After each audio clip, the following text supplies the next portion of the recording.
If you read those reports over the last month, starting with the 1.5C report that said we had until 2030 to basically solve this problem, and then you read the US report talking about where we were, and talking about the impact really on the economy, which, by the way, we did put that report out in 2014, pretty much the same report. And then if you read, but the really killer report this year was 2.7% increase in greenhouse gases that came out, I think, last week. So in the context of us having to reduce greenhouse gases dramatically, actually, not only are we not even flat, but for the last 2 years, we've gone up by 1.7 and 2.7%. So when you think about what that means, that's like an extra year on the back end that we have to take away now. So it's not just we didn't improve this year, so that's a lost year. But there's another year on the end which we have to do reductions in. So really it's a double whammy when you go the wrong way. So when you really think about where we are, this is much more urgent, the time is much more short, and so the ability to not just have a COP, but to execute on a COP becomes that much more important. And before I go, one more second, it's gonna kill me if I don't point out that that woman right there, Mary Nichols, is someone who, if you don't know, has been running really the California Energy and Climate Initiative for a really long time in an incredibly successful way, and really deserves a gigantic round of applause. So,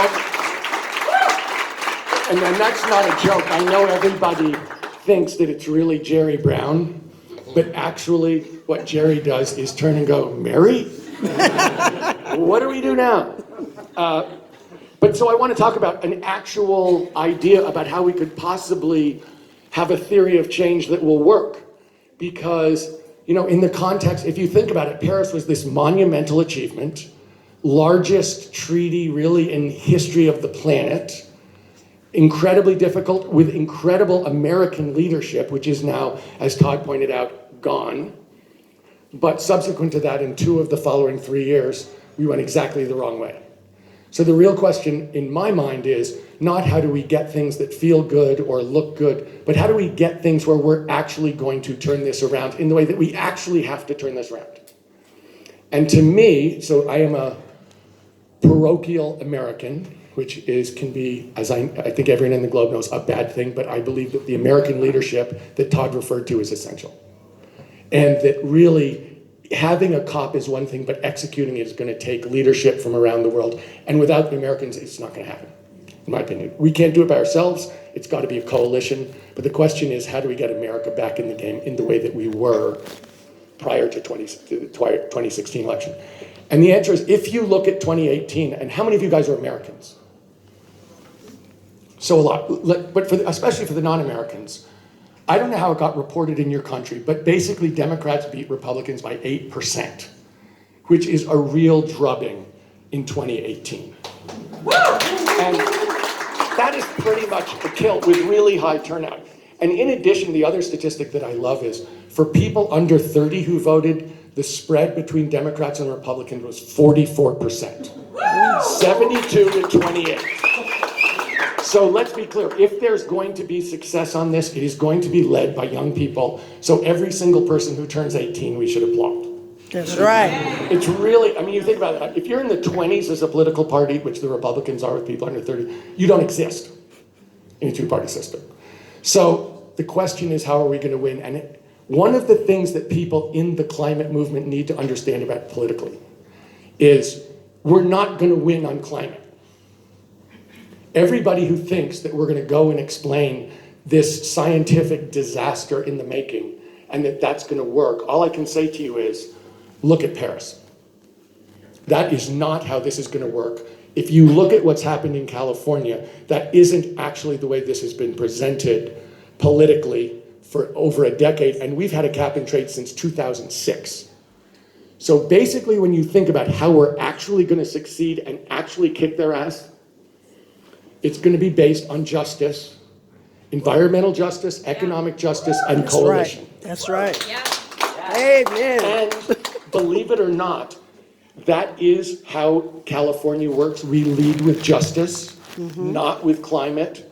We lead, and the people who have brought the most, California has committed to 100% renewables by 2045. You know, we have half the EVs in the United States are in California. So we're not doing a good enough job. Don't get me wrong. I love Mary Nichols, but we are not doing a good enough job to actually come close to avoiding 2C. So if we're not, then I promise you the world isn't either. But the way that we can actually do this, if you look, California's most progressive laws have been championed by legislators from the poorest districts in California. The poorest districts. That's right. And that is because they know that what we're pushing is something that will specifically help their constituents. They ain't stupid. They know all the climate stuff.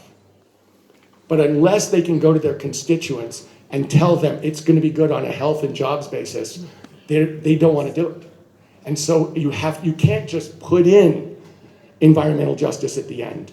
You have to start with environmental justice.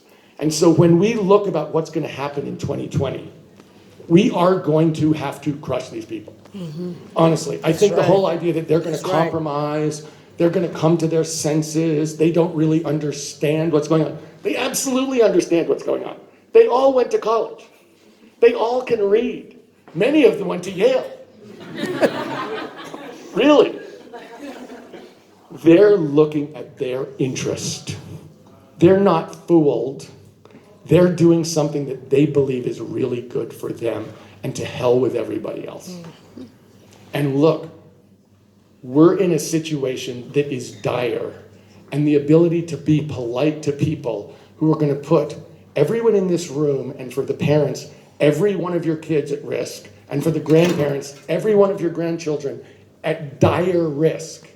I think the time for politeness is over. And I would say to the Yaleys in the room, it's an elite institution.